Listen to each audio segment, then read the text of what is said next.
Welcome to another episode of the Capital Playbook. My name is Charles Williams. I am the owner and managing member of Pioneer Realty Capital. Thank you so much for being with us. We are always excited to bring fresh, new people to you and talk about interesting things, and I think you're not going to be disappointed today. But before we get into our show and talk about this particular episode and subject, I want to remind you of those few housekeeping items. Be sure to share and like this and subscribe. That's how we can build this audience and help individuals to come to know about our show, know about what we're doing in commercial real estate, and give folks who are looking for knowledge and experience that opportunity to find it here on this show.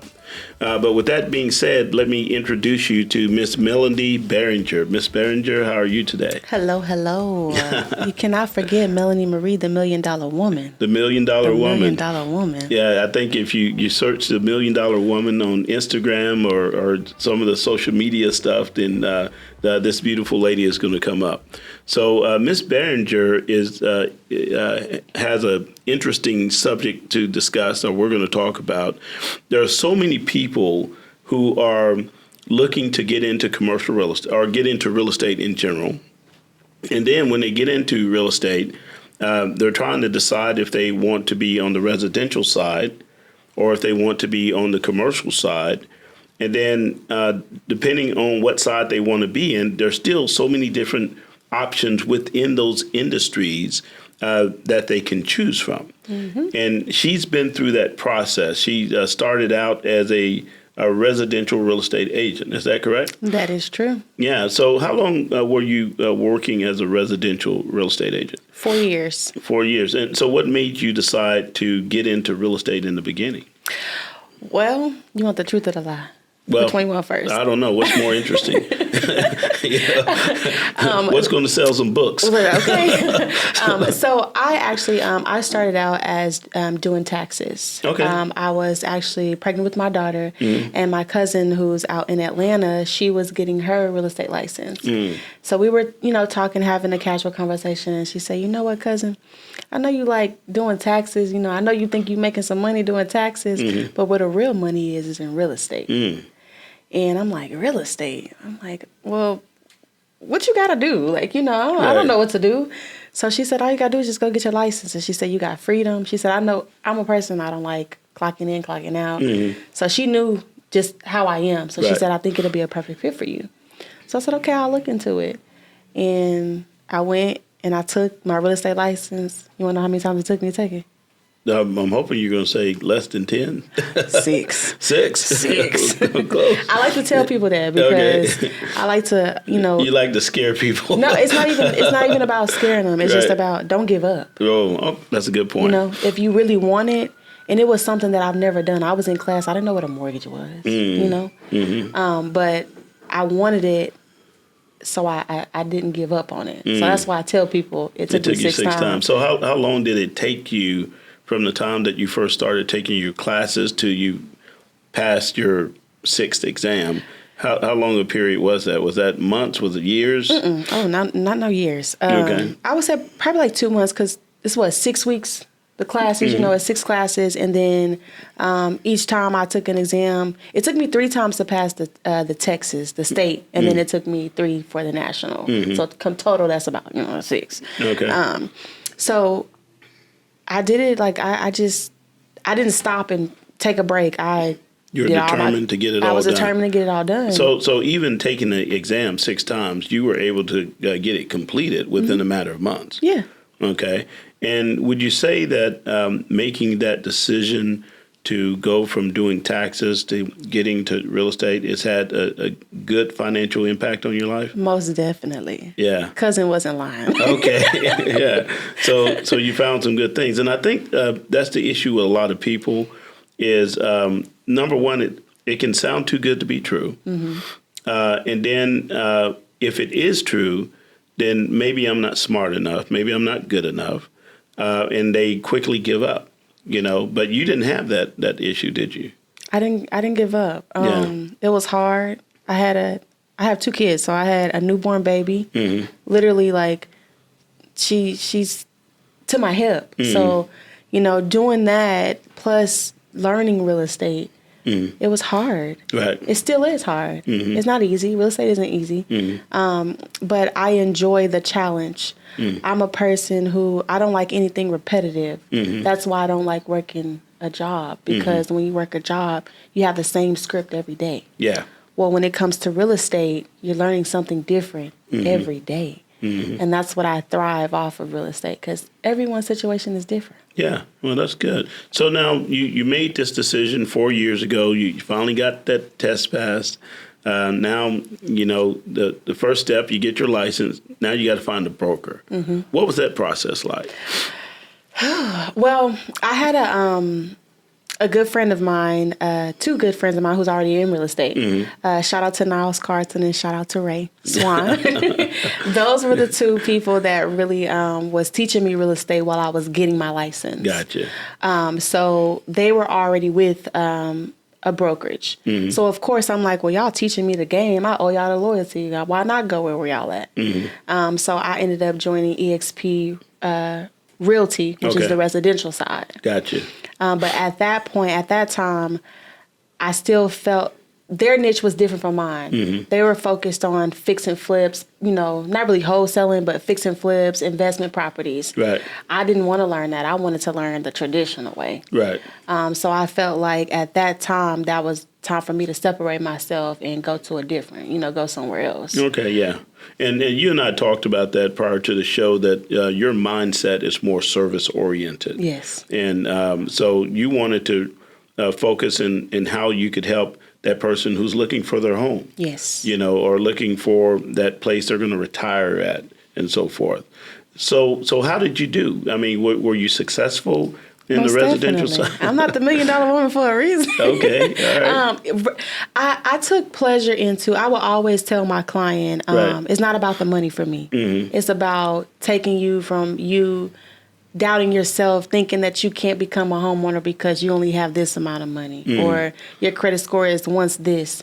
And me, see, because I do have such a helping spirit, I was able to take a person who came to me and said, I don't have good credit. And I was able to, refer them to this person and literally hold your hand and be your accountability partner and call and check up on you and, hey, did you get that done? Okay, the next step is this. You one step closer. Right. You could do it. Let's get it done. And I took pleasure in enjoying that. And I think that's what allow my business to thrive.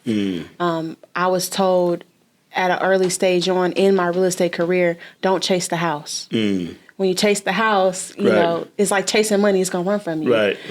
So I just focused on how can I help people and what are your needs? And I felt like I've only turned down 2 clients. But I felt like every client that I got, I was supposed to have. And I was supposed to help them. And from there, I just flourished. Okay, well, good deal. So, but there came a point in time where you made the decision that, I like residential real estate. I like helping people, but there's got to be something bigger. There's got to be something better. What was that? What was that experience like? I started... I don't want to say mastering the residential side, but I started getting a little bored with it.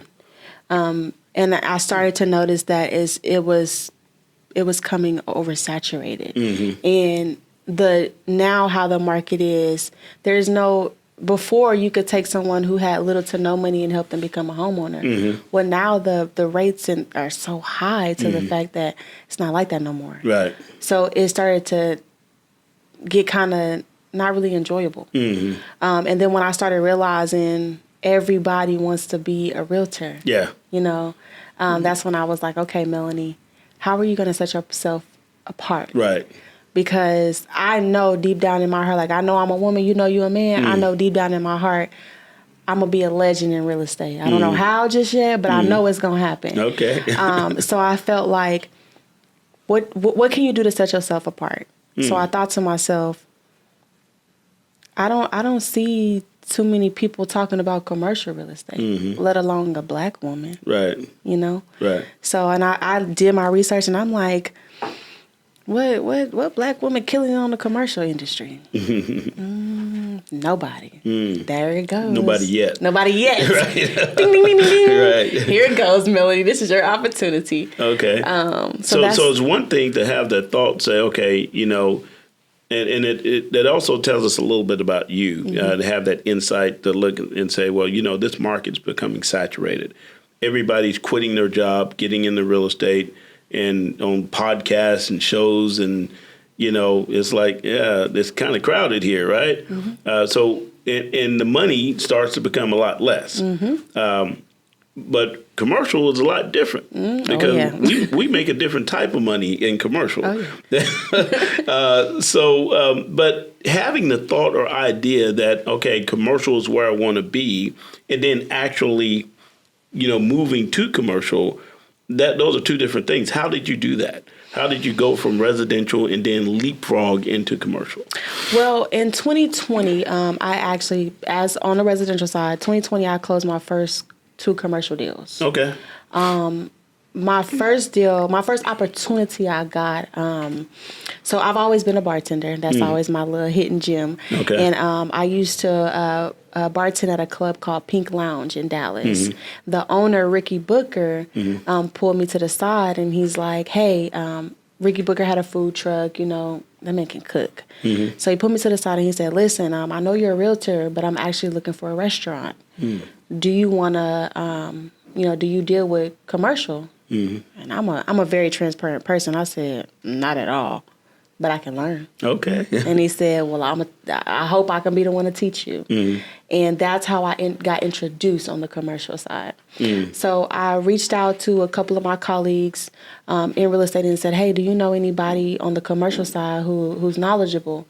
And they referred me to a guy named Michael Jones, known as Judge Mike Jones. Okay.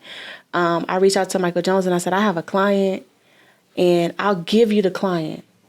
Just give me the referral fee, but I want to learn. So, of course, you come at somebody like that, are they going to deny you? No. Exactly.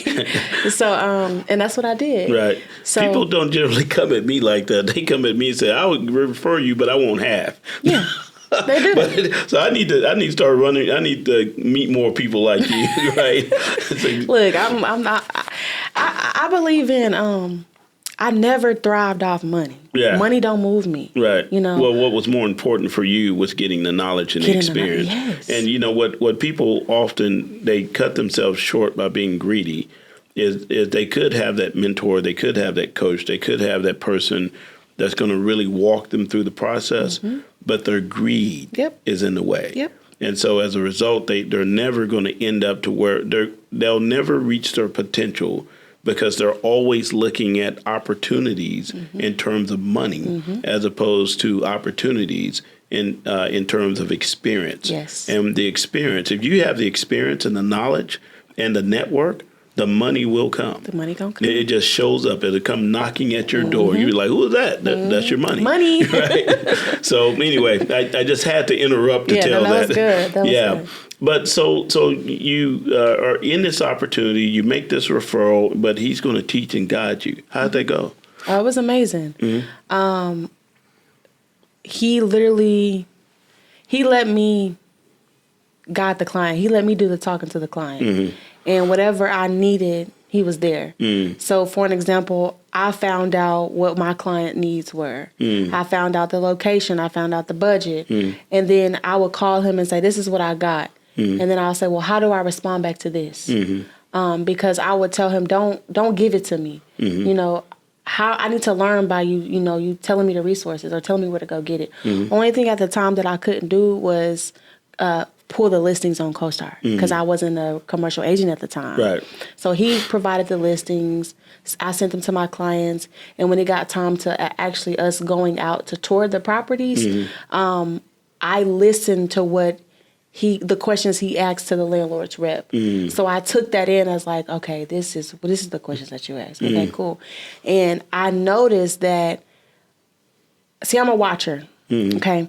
So I listened to what questions he was asking, and I also looked at what he was looking for as the tenant's rep. And then I noticed what the tenant looks for. Yeah, it's the owner's rep. I'm following you. So I just paid attention to what all parties were looking for. Gotcha. And then after the client left, I said, hey, this is what I learned. And he said, yeah, you got it. And he said, you got more than you think you know. You know more than you think you do. Right. And he was like, I think once you convert over to the commercial side, you're going to kill at it. Yeah. But of course, for anyone, I'm like, okay, well, what are the fees on the commercial side? Right. And those numbers were scaring me. I'm like, what a month? What? Right. I don't think I can do that. Yeah. I like my money in my pocket too much. Right. So those are the fees to EXP. Well, no, just like what he was telling me, like co-star fees. Oh, you know okay. what I'm saying? Okay. Like, what are your expenses? Yeah. Okay. There you go. Your expenses, for being a commercial agent. Okay. So and everyone says this. Everyone's like, well, you want to make sure that you have some cushion before you come over because commercial side is more expensive than the residential side. Yeah. Which it is. It's where the big dogs are. So I just took that leap of faith, and when I noticed that I actually have I'm more interested on the commercial side than I am on the residential side. Yeah, I started paying attention to buildings more. I started getting to the point where I'll go into a house and I'm like, this house really looks the same. Okay. I can see the builder just added that. I was over it. I was like, okay. That's funny. So now you made this transition into commercial. Now there's so many areas in commercial that you can pursue. You could have been an owner's rep. You could have represent clients on the buy and sell side. But you chose something very interesting. Something that fits your personal mission and your personality more. And what is that? What section of commercial real estate did you choose? I chose retail and tenant rep. I chose tenant rep to represent tenants because of course, that helping spirit that I have. And I wanted to target people who have at-home businesses and help them take their business to a brick and mortar. From home to brick and mortar. Yeah. Very interesting. And, and we often don't think about that. And I think that's a big niche, or as some of my viewers say, niche. Yeah. But the point is that on the finance side, over the last 10 years, we have made a big transition in how we evaluate the value of a retail space.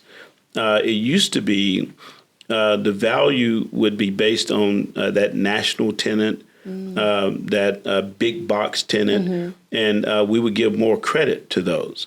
What we learned going through the various economic crises is that those are the first to leave when things go bad. But the ones that generally will stay are those the ones that you're targeting, those from home to brick and mortar type businesses, those that provide those services. They tend to stay, and they also tend to continue to pay their rent. Oh, yeah. Because unlike the big corporations, that corporation will probably keep going even if they shut down that location. But if that tenant who's that transition from home to brick and mortar, that's their livelihood. They're going to figure out a way to keep that business working. Oh, yeah. And so it's very interesting that you chose that, because now the financial markets, those are the types of buildings that house those type of tenants. Those are the ones that we're looking to finance. So it's very interesting. Now, I know you probably foresaw all that when you first got into it, right? A little bit. A little bit. A little bit. Well, I appreciate that. So, but it is very interesting. So now let's talk about the process, because there are so many things involved in getting that prospective tenant from home business to that retail location. And the beginning of that process for you probably starts with identifying the location. Is that correct?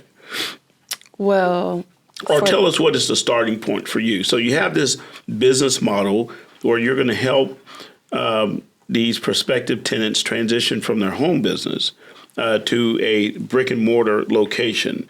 What's the beginning of that process for you? Well, first I need to know, as you, my client, what are your needs?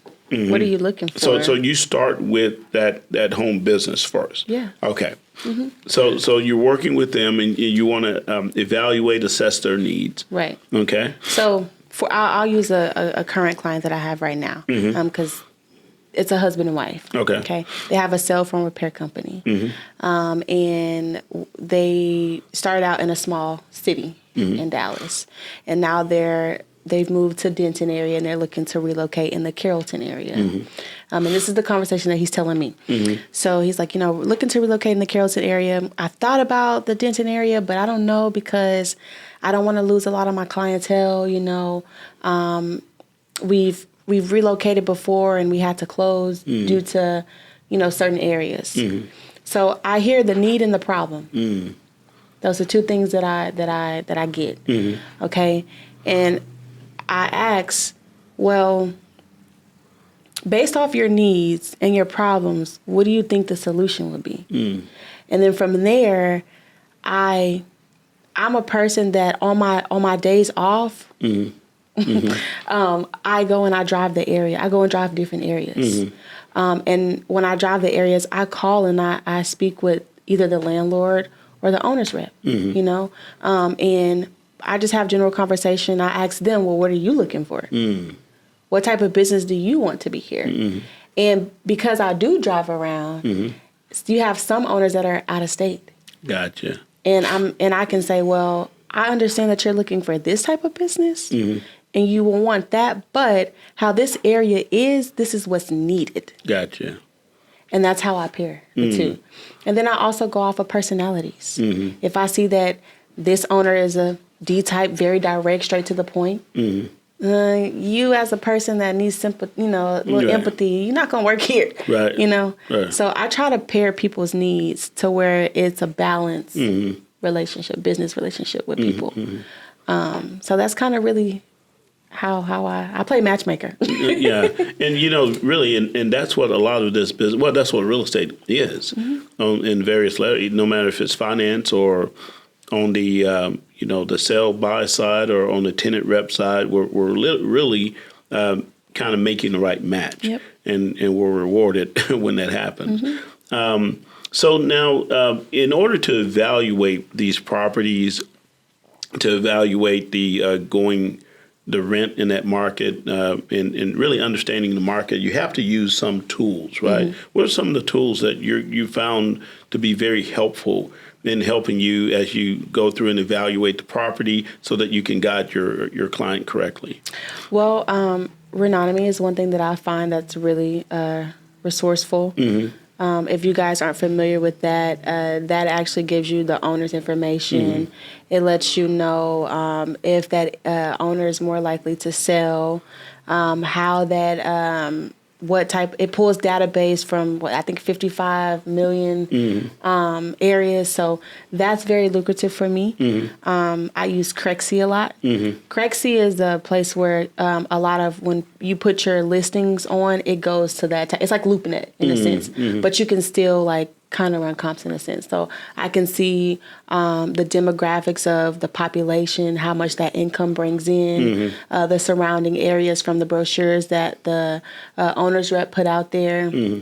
I'm able to see what's usually tailored to this type of, like, let's just say if this is a storefront retail, it'll have like what type of business is good and tailored to that area. And then after I do all of that, I'll drive that area. And when I drive that area, because I'll see for myself, like, what's all around here? I'll take under consideration of how much traffic comes up and down there. Is there any apartments or is there any housing over there?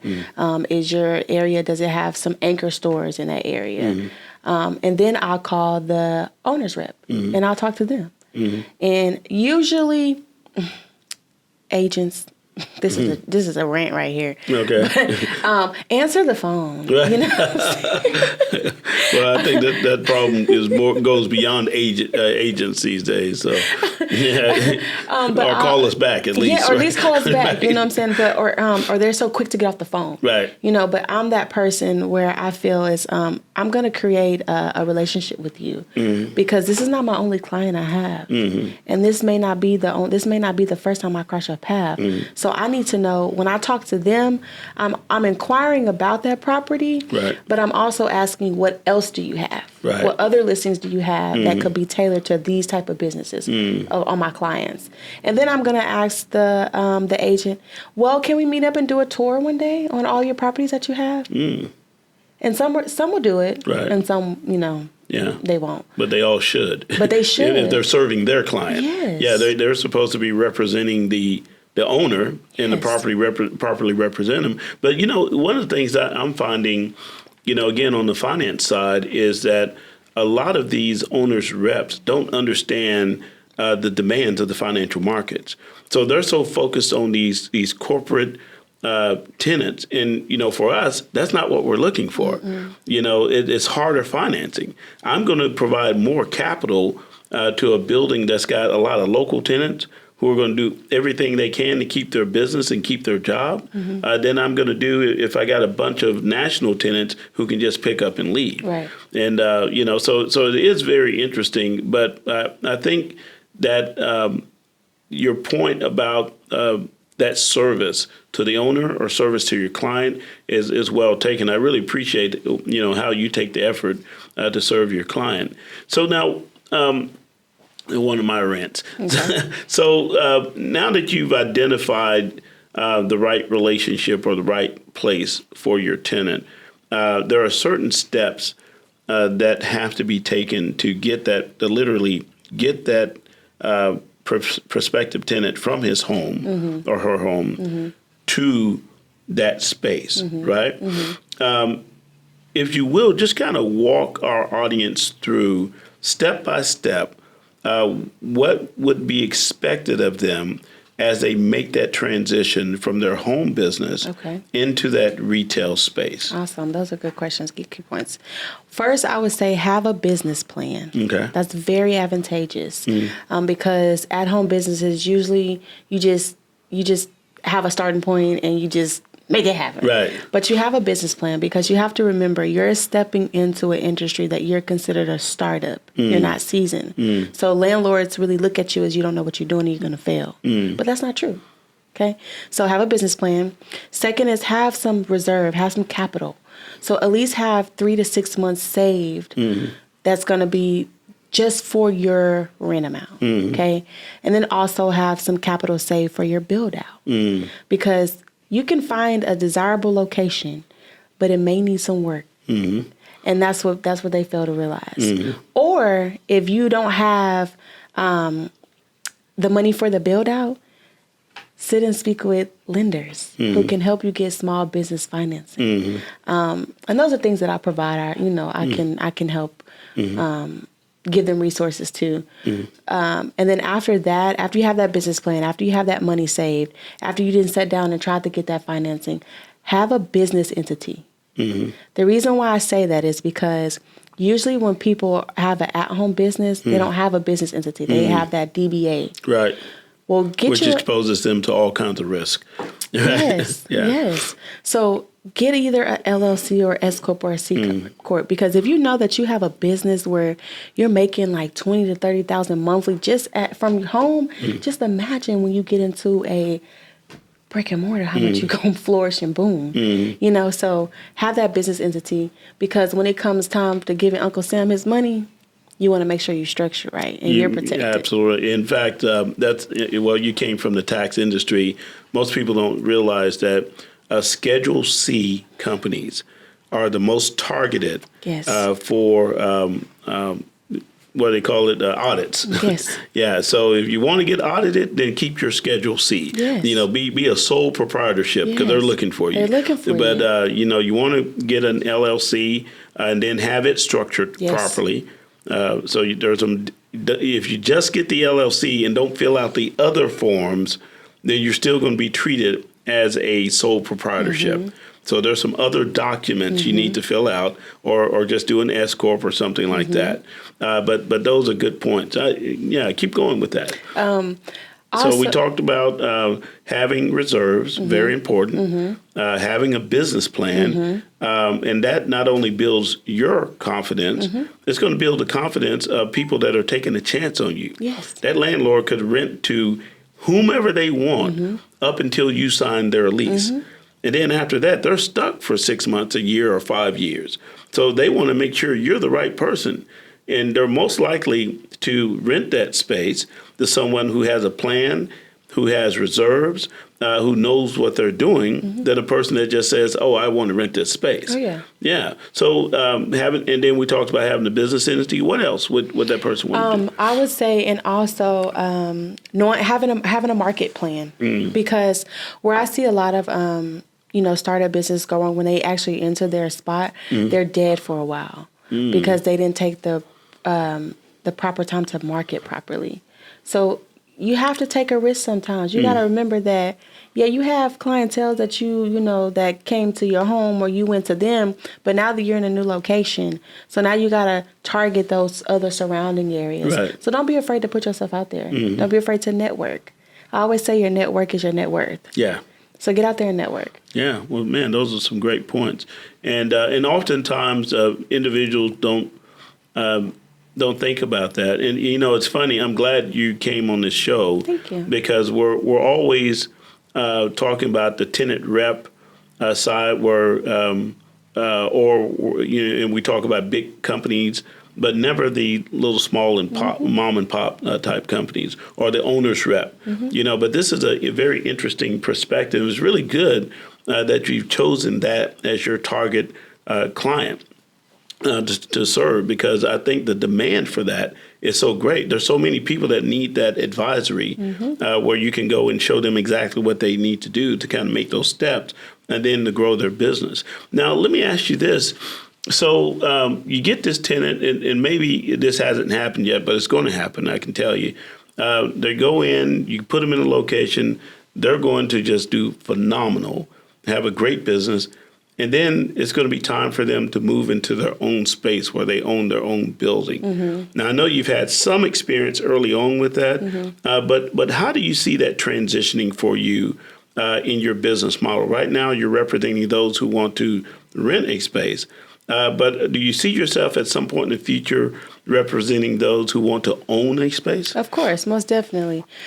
Because I am just now getting into commercial real estate, I believe in staying in my lane and mastering one thing at a time. Oh, makes sense. So once I make my mark on the tenant side, then that's when I'm transitioning over onto the owning side. Because I do know it's going to be times, and my goal is to set, hey, you're renting now, but let's take it to your next 5 to 10 years, you're owning. Yeah. Because it's not hard. Well, very good. So yeah, I am going to tap into that. Yeah. I just feel as right now, this is my calling. Well, I think you have an excellent business model because not many people. I've been doing this 20 years, and you would be the first that I've talked to who their market is transitioning those people from their home business into brick and mortar.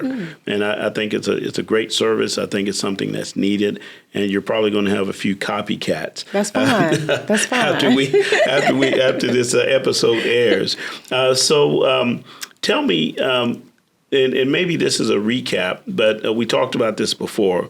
If you were to give maybe 3 words of advice. Okay. To someone who's out there, they have a home business, and one day they're going to be looking or they're planning to transition into a brick and mortar.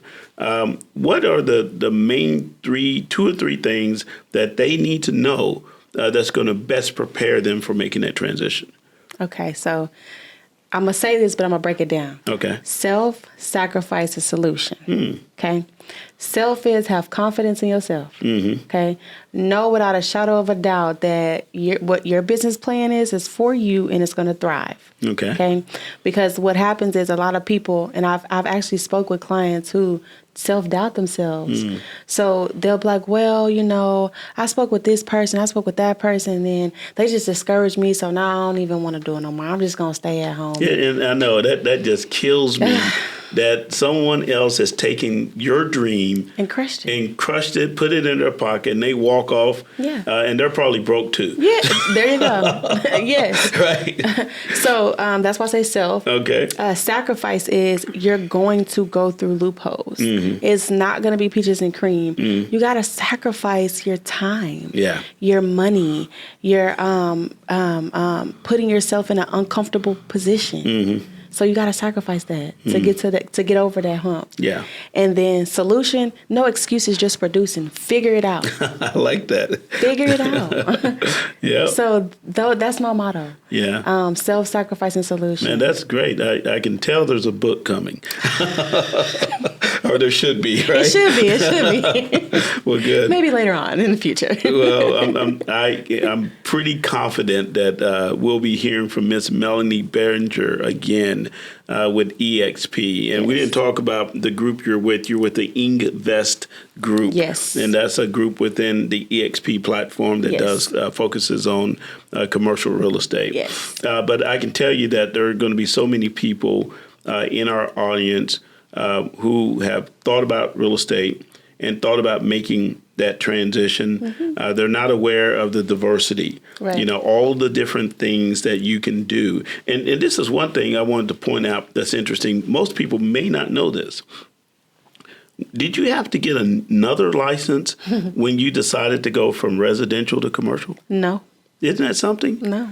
So it's one license. Yeah. Now, the knowledge is vastly different. Oh, yes. Okay? Because commercial is a totally different business than residential, but there's only one license. So take the few months, and if it takes you 12 times to take the test, just keep going. Keep going. Because Meloni said you can do it. You can. And tell me those 3 S's again. Self, sacrifice, and solution. Remember that. Remember that. That's the name of her book. Yes. I'm sure it's going to be coming out, right? I believe it. I believe it. I receive it. Yes. Yeah. Miss Meloni Behringer, thank you so much for being on our show. Thank you for having me. And thank you for being a part of our audience. And it's because of your support we can find phenomenal guests like this. So be sure and like, subscribe, and share.